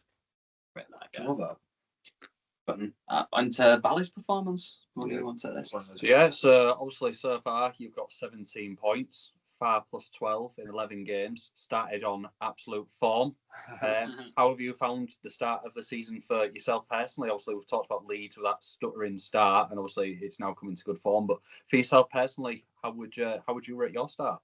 Yeah, I mean we can keep this session a lot shorter than the other ones, but yeah, it's been it's like I said, it's been good and it's been easy just slotting in with the lines and stuff. And yeah, I mean, obviously it's easier to sit here when we're playing well or when I'm playing well or when I'm getting the points. But at the end of the day, like the most important thing is getting those wins. And yeah, I don't know if they've lost preseason games before or they definitely. I think someone said they never had a 0-point weekend the last 3 years. So so I was like, wow, this is great. Like what a welcome for me this is, you know. Nice But one. but yeah, but like so. But yeah, other than that, it's just easy playing with those guys, and it's especially Ryan. Like he'll as well. Like he'll help you out as well to slot in, and yeah, it's been just a. I think the biggest thing is it's just been a smooth transition. So it's like when when you have such a smooth transition and everything is so good around you and off the ice, then I think the on ice product kind of comes with that. And like obviously sometimes you get a bit more lucky bounces here and there, and then maybe you get on the score sheet a bit more. But at the end of the day, like it's it's just mostly it's just the on ice stuff and just everything that goes on around it. You just feel more comfortable, you feel more ready, and you just yeah. And I think I'm getting a bit more ice time here as well, which helps with that sort of stuff as well. And like, I mean, yeah. And again, playing with Brownie and Biz, it's like two of the some of the best players in the league. So it's not very hard to get the points. But at the end of the day, like it's all about just winning games and just trying to do whatever. Like I don't really mind. I mean, even if like, put me on the third line with like Finn Braden and all those guys like Edgar's, Wengus, like those guys are unbelievable as well. So like I don't really care. Like, if I don't have another point for the rest of the season and we win the treble, like I like sign me up, you know what I mean? Yeah. I'll sign the document like right now. So I don't really care about it too much. So humble. So humble. Too Yeah, humble. I mean, it's like honestly, I mean, I just like it's like one of the like I just want to win at this point. We won the Autumn Cup with Swindon, like my first year there, like the first proper season, but nothing since. And I just want to win, and I just really want to know what it takes. And I just feel like I've lost the idea of knowing what it takes in a way, and I just want to get that back and just kind of understand, how to win and just get it over the line. We was going to ask you about your aims for the season with Leeds, but I think you've sort of answered that as well. So that obviously is silverware, right? But yeah, of course. I mean, I think that's expected here. It's yeah, but just win as much as possible, really, and just keep it going here. So, but yeah, I think silver. I think that's the obvious answer. It's not really sugar coating anything. It's nothing that you guys didn't already know. So that is just want to win, to be honest. Yeah. I love what you just said as well about the fact that you want to get that winning edge back and you want to know how much it takes to get over the line. I think that's interesting. And that's all right. I jumped in front of you. I think. No, that's fine. But I think that like reflecting on yourself as well is important as well, because obviously joining the Leeds Knights, it's not going to be let's make the playoffs. Like come on, let's be realistic. But there's other things that you can do with that as well, isn't there? Other than just joining for silverware. Sorry. Yeah, exactly. I mean, yeah, of course. Like I guess it could be, but like you said, we're not this like I come to a team that's won the last 3 years, so it would be like you say, you can't just say let's win the playoffs. Like let's make the playoffs. Sorry, like the goal is to win the silver. Like I mean, you always try to build and achieve more and more, and I've just kind of come in at the halfway point, or like, well, if this is the halfway point, then great. But if I probably came in kind of close to the higher end or the top end, so. But yeah, it's sometimes it's hard to stay at the top, so we will see what happens. Yeah, and has anybody surprised you around the league then this season so far? Any team where you thought, they're coming out strong and they're going to be a tough team to beat this season? Definitely Telford. I was surprised. I don't think anyone expected that really. Even when we played them in preseason, I mean, they were good. Oh no, sorry. Even in like the first game when we lost to them, I was like, I saw them beating Swindon, and I was like, in preseason, I was like, oh, surely I think they had a backup goal or something. I was like, it must be just like a little slip up or something. But then they beat us the first game or second game of the season, so I was like, hold on a second, like what's going on here? So they've surprised us. So I'm pretty pumped that we got them next weekend doubleheader, so we can kind of get back at them. That'll be big points on the line. But other than that, I mean, I kind of knew Swindon. I mean, I think Swindon was always going to be good. And then MK, I mean, yeah, so not really. Sheffield they had a good off season, so that was kind of expected. And I think the rest is pretty much as expected. But definitely Telford they're doing better than I would have thought. Yeah, absolutely. That's fine. So I was going to say we usually finish the interview before we do a message. We usually ask a couple of trivia questions, and one of them's usually what kind of rink are you looking forward to playing in the most? Is that a bit of an obvious question as well? Well, right now, yes. So I mean, I cannot wait to go back to Swindon right now. Yeah. So that is an obvious one. But to be fair, like before, I loved coming to Leeds. I thought always I love going to MK because it's always big games. They're always loud. It's a good atmosphere. So I like that as well. And then yeah, I think that's definitely the top two. I would say that. So, but right now, I mean, as you can imagine, I can't wait to go back to the Link Center and then and Do you, play there. So do you think you'll get a positive reception? yeah, well, I just hope we win. I just want to beat them so bad. So that first game is gonna be big, and I've got it circled in the calendar for sure. Love that. So with that said, then we've seen the best. Which ones do you think are the worst places you've been to travel to? You know, i.e., fans have given you some grief, or temperature in the rink, etc. Oh, well, I like just the rink wise, I would say it's like Peterborough. It's always tough. Like it's so hard. It's so hard to play there. Like it's just you never know what you're gonna get. Like the ice, the boards, the dressing room, just everything. I mean, it's just I mean, I played in Basingstoke before, so that will be interesting. We'll see what that's like. But yeah, I mean, you try not to think about it, but once you've played that before, it kind of gets to the back of your mind a little bit. But yeah, I mean, when you ask the question, I mean, it's always Peterborough. I feel like that pops in your head, and we've already lost there one time this year, so it's definitely a tough place to play. So that's stuff, and like that's not necessarily fans. It's just the rink and the environment and stuff. And I guess in Hull it might be. We'll see what that's like. I've heard a lot of stories that they don't really like us too much there. So, but I heard a little bit in preseason, but I think it could ramp up a lot more like during the season. So, that should be a good one. I was going to say, is there any new players in the league that you've played so far and thought this guy's really got a bit that maybe some other people are sleeping on?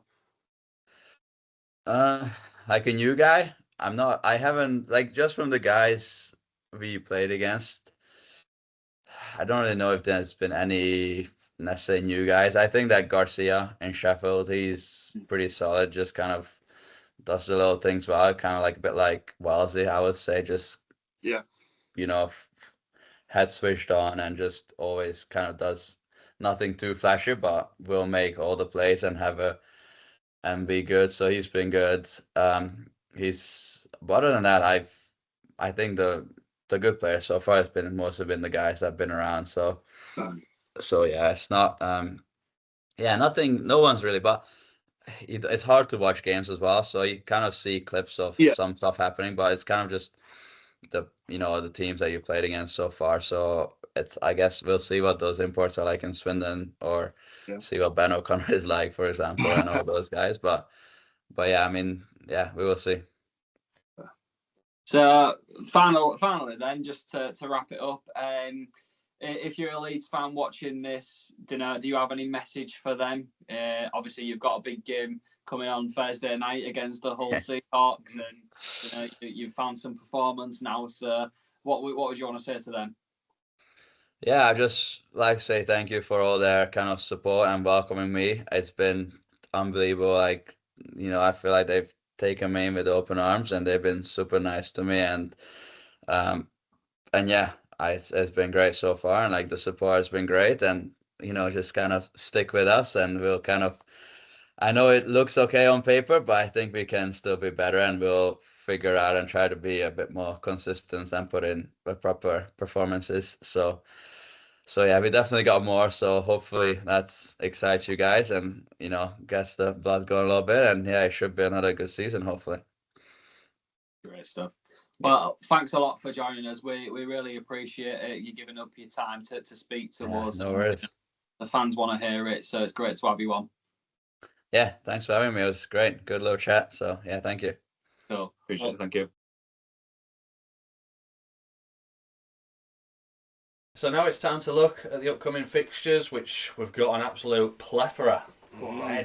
Big point week, this, boys. Yeah. Big point week. Wednesday, Thursday, Friday, Saturday, and Sunday. Ooh, it's a hockey enthusiast dream, this, isn't it? It's almost every day. What time to be alive? It's like watching Champions League football, isn't it? Getting it midweek before the weekend. Was it? But before we get into, obviously, the fixtures upcoming, lads, it's what's becoming our favourite part of the episode, scores on the door. Yeah. Scores on the doors. Well, as all of you might know, Rossi and Azza are currently the only ones who have held the cup. Could this week be Brad's week? Azza's currently won 3 weeks, 1, 2 and 3, wasn't it? Yeah. I've had the luxury of having my cup of teas and this in the morning for the last 2 weeks. But, boys, was that to be this week? So what we'll do, we'll start it off here. We always like to start it in the middle, don't we? So we started off the week. With Azza, top of the pile, with 38 points. I was then closely following him with 35, and Brad was in plumb last with 33. And boys, it switched. So do you remember last week when we said, if you score 7 or 8 points, you've done well this week, and we all blew it out the park? Well, it swapped this week, boys. As we know with the results and stuff like that, we had a bit of a wobbler. Oh dear. So, one of us boys has scored 5 this week. One of us has scored 7. And one of us has scored 8. It's going to be close. He's going to be one of the high ones, and we I already know. know why. Stop saying We it. already know why. Well, we'll get into that. So, 2 people this week have had a correct score. Ooh. Only one though, and one of us hasn't. However, we'll get to it, boys. The person who scored 5 is Azza. Wow. Yeah. Azza got the Solway, Leeds, Swindon Bison, Sheffield, Bristol, MK Swindon and Telford Solway results correct. The person who got 7 was Rossi. Brad has finally won. Brad Get is, in. with a correct result. Well done, Bradla. He correctly predicted Leeds to beat Solway 3-2 on Friday. I did get a correct score last night with Seahawks. with Seahawks, yeah, 5-3. But it wasn't to be this week, boys. I got 7, Brad got 8. But you want to, that's great. We've all had the trophy now, brilliant. That puts us level on points. You want to see what's happened to the table, boys. There's 2 points in it, top to bottom. 2 points in it. Take So it right bottom of the table still, but like I say, only 2 points behind is Brad. Yeah. Brad's got 41. I'm second with 42. Azza's still in first place with 43. Boys. And what a week to have about 32 fixtures. If I tell you what, boys, if you have a good week this week, it's very possible that you're on the top spot. So Yeah. that's that done. Let's get into our favourite part. Yeah, so let's start us off then. 29th of October, which is Wednesday this week. First game, Romford Raiders host Peterborough Phantoms. So let's just put a bit of doubt in your mind here, boys. These two obviously played each other in the past weekend, and Romford took an away win at Peterborough. So I almost don't want to start guessing now. well, I need to consider my approach, because I've had a stink for the past couple of weeks after a great start. Who wants to go first? Do you want me to set us off? Go on then. I will set us off, and I'm going to go the Peterborough Phantoms to win, and I'm going to have them to win 4-1. I was going to follow in the same vein, but I was going to go 4-2 Peterborough. I'll go again Peterborough for 3-2. Okay. All back to Peterborough, interesting. Second game on Wednesday, MK Lightning host Basingstoke Bison. So an interesting one this, for a bit of context to it again. Basingstoke having that 7-5-1 defeat past weekend, so things may be going a bit awry. But MK maybe need to steady their ship a little bit and need a big result here. Yeah. And MK at home, as we've mentioned before, are some side. Yeah, I mean, I'm going to back MK on this one. I think this is the time where they start turning it round, especially in front of the home fans. They've had a bit of controversy around, their roster at the moment. So I think this is where they're going to really start, digging in. MK 5-2. I'm going to go MK. I'm going to go 6-1. Boys, I said 5-2 in my head. Brad said it. Then I was like, I'm going to go for 6-1 then, and you said 6-1. I was toying between 6-1 or 6-2, Fair. but because Basingstoke have only been scoring the one over the past weekend, I'm going to stick with 6-1. I'll tell you what then, I'll round us off. We're all going to back MK. I'll go a little bit more hopeful for the Bison, 4-2 to MK. Okay, interesting. Final fixture on the Wednesday, Telford Tigers host Sheffield Steel Dogs. This could be a good game, this. I'll start us off if you like. I'm going to go Telford 5-3. Ooh. I'll go Telford as well. I'm going to go 4-2. Now, this is one where you could bet on the other side and get a point, but then you could also have egg on your face because Telford are very good at home. It's just that midweek travel for me. If aside from the Peterborough game, I would always sort of back the home teams in Leeds because that travel on a midweek is grim. Yeah, true. And if a couple of the boys have been at work during the day and stuff like that. It's a lottery, and I'm going to go for it. I'm going to back Sheffield Steel Dogs, and I'm going to go 5-4 to Sheffield. Wowza. Regulation. Or... Why not? Yeah. Overtime. Why not? He wants the extra point as well. So, that concludes Wednesday's fixtures. Thursday, the 30th of October, Leeds Knights host the Hull Seahawks at the Castle. This is a tough We're going to be there in the flash, aren't we? I'm really undecided which way to go for this, but I'm going to back us. I'm going to back Hull Seahawks. I'm going to go for a 4-3. Oh, that's the exact score I was going to go for, literally. Is it? As soon as I looked at it, I was just like, I'm going to Go go for it against all it. over. Yeah. I will go opposite then, and I'm going to back Leeds. In the hope we do win. 3-2 Leeds.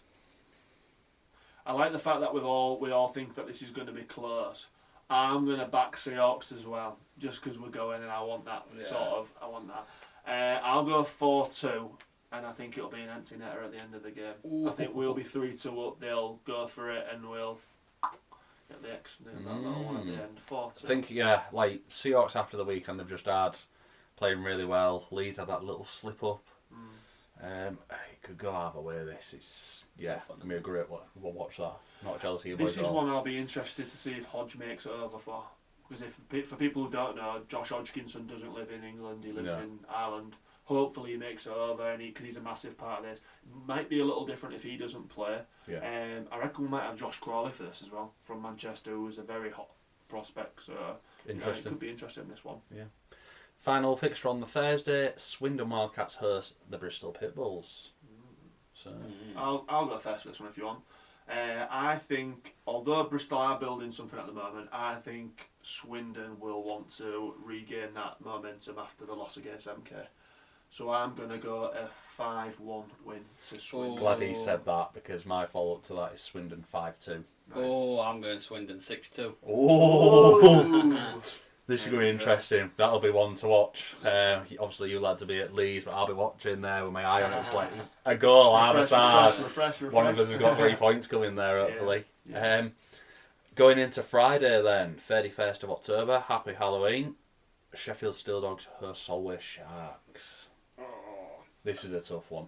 I'd love Solway to take this one, And they did earlier in the season. but I'm going to go for Sheffield Steel Dogs. It's going to be their Halloween game. They're going to have a big crowd because it's Friday night. At the Steel Dog, you sure? Everybody dressed as chairs again. They're going to have 500 people in rather than 400 this week. I'll go Sheffield 4-2. Are you? No, I ain't changing. I'm sticking with it. Are you going 4-2 as well? Yeah, I are. As soon as I've looked at that, I just thought 4-2. And I'd kick myself if I didn't stick with what my head was telling me, and you get it. Yeah. So I'm gonna join in 4-2. Call me a fool. I'm going to back my boys, or our second set of boys. I'm going to go for Solway, and I'm going to go a 5-4 win. Oof. Yeah. Why not? Goal fest. Come on, the Sharks! That's going to be mega, that. A bit of a Friday night delight if they can pull that off. Yeah. Especially with the Same goals. as early in the season, isn't it? I'm being optimistic, I know, but what is life without optimism, isn't it? Yeah.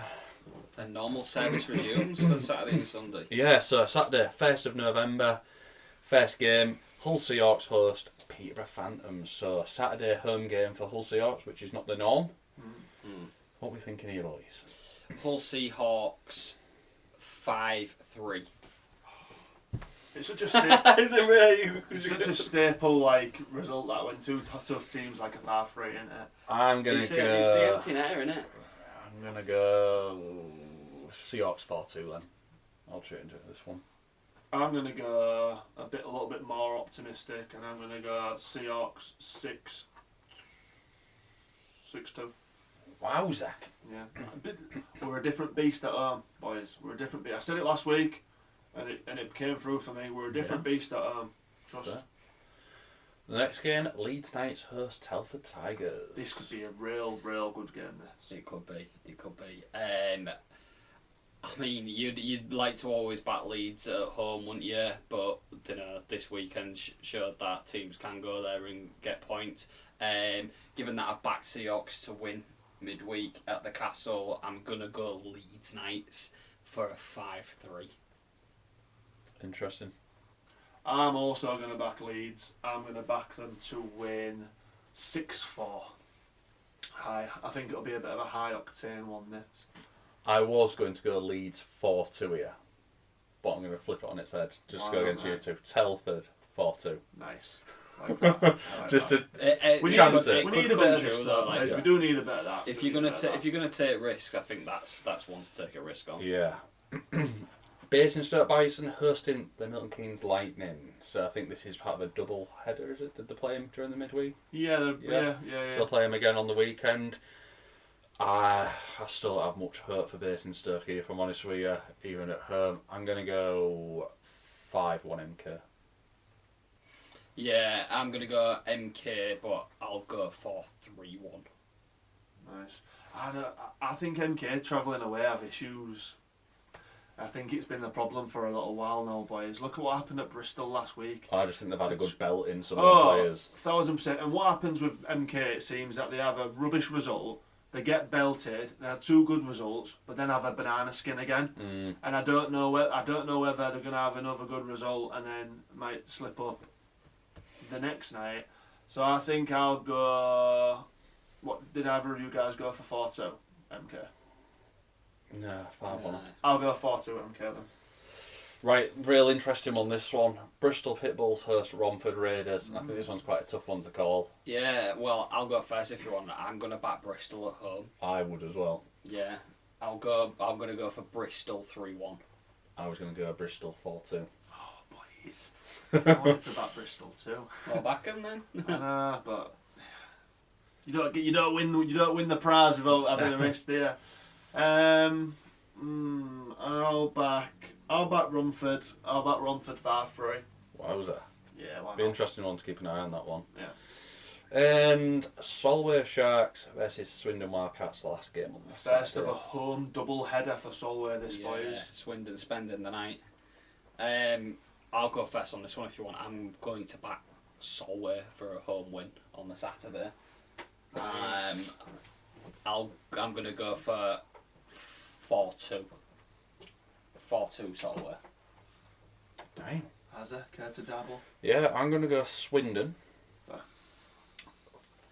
4-1. Okay. This is an hard one. If I was going to back Solway and have a night, I'd probably back them for this one because of the travel. With them having a rest and a good night's sleep the next day. It's hard, this. Come on! I'm sorry. We've got to do it again for the next game as well. Well, I feel like the next one's a bit more clear. Alright, fair enough. I'll back Solway. I'm going to back Solway and I'll back them to win 3-2. Well, Okay, then we'll go into the Sunday fixture because it's the Sunday fixture, 2nd November, Give me a first few minutes, game. boys. Solway Sharks, Swindon Wildcats. I'm going to go for Swindon 3-2. I think, obviously, I went 4-1 in the first night. Second night, I think it's going to be a bit tighter. Lessons will be lame. Yeah. 3-2 Swindon. I'm also going to go Swindon on this. I'll go for 4-1 Swindon. I was going to back Swindon as well, but I'll back Solway. Why not? 4 points. Maybe not. I think either way. Now he's at the harsh reality. I'm back in Solway for a 4-point weekend against Swindon. That should be real. I think there's bound to be points somewhere here for Solway, at least a point, and we've seen what they did to Leeds. Swindon aren't perfect away from home. They usually try and drag like 1-0, 2-0 games out, don't they? So I'll back the Sharks to win 3-2 again. Why not? So the next game is another part of a double header. Romford Raiders host Bristol Pitbulls this time round. So instead, Romford at home. What are we saying? Can you even remember what you voted for? Yeah. I went 5-3 Romford away, and I'm going to do the same and go for Bristol 5-3 away. So Bristol to beat Romford 5-3. I'm going to go Romford on this one. I'm going to go for 3-2. Do you literally just look at me and know what I'm going to say? Right, so I'm going to say I'm going to go Bristol 4-2. Nice. Literally can't have anything with you. I'll let you go before me. You just pick my results up. MK host Sheffield Steel Dogs. This one could go anywhere. Once again, it's MK at home. I'm going to back 5-1. I'm not. I'm going to back Sheffield Steel Dogs to win 5-3. okay. I'm going to go MK 3-2. Peterborough Phantoms host Hull Seahawks, so double header. Potential banana skin. People go and do not like to play at Peterborough. Yeah. We went early in the season and played real well there, didn't we? And didn't come out with a result. So Yeah. I think I'm going to go for. I'm sure this was a score. It was. I'm going to go 4-3 Peterborough. I'm going to go Peterborough as well. I will go for 4-2. I'm trying to go against the grain of you two because it's a big weekend with a lot of results. I think you noticed for the last couple I've just been going for the opposites. I'm going to stick with that theme as well. I'm going to go for Seahawks and I'll go for 4-3 to Seahawks. Final fixture: Telford Tigers host Leeds Knights. So again, double header. What we're thinking here? I know I normally would back Telford at home, but I think Leeds are going to get the better of them. I think they're both going to, play well. But I think, I don't know. I've just got a feeling that Leeds will take this one from them. 5-4. I'm going to go Telford 5-3. I'm going to go Leeds 4-2. Well, I think a lot of these we've gone for. They could easily be like. Really tricky. It's going to be set of that fixtures. at home you win, Yeah. on the road you lose. It's going to be a bit of that. I think. I've got a feeling we're going to look like idiots. But bit of a mad schedule as well. I mean, innit? I backed Solway to have a 4-point weekend over Swindon, so I reckon the egg will be on my face maybe, but I trust in you boys. I trust in you. Oh, that's class. Yeah. So you're saying 4 points? I backtracked a bit after that. Did I? Is that what I'm saying? Well, that we'll leave the joviality there then, boys. Yeah. And we'll see what comes at the end of the weekend, and we'll wrap up the episode there. Yeah.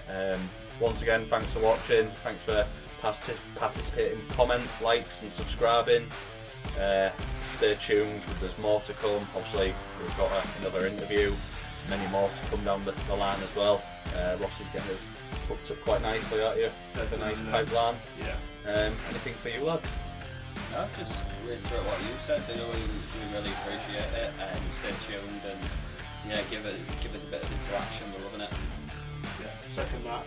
And again, a massive thanks to Balint for coming on, giving us our big talking point this week. Very insightful. I know part of that interview when we came off was like, he's got a really good way of looking at things. So it was good to look into sort of that aspect of hockey as well. But yeah, big thanks to him. Big thanks to everyone for taking the time to get in touch with us and interacting with us, especially on our Instagram. That's where we're most active.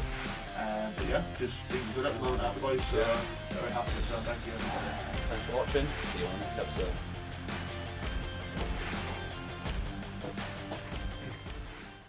That's a wrap.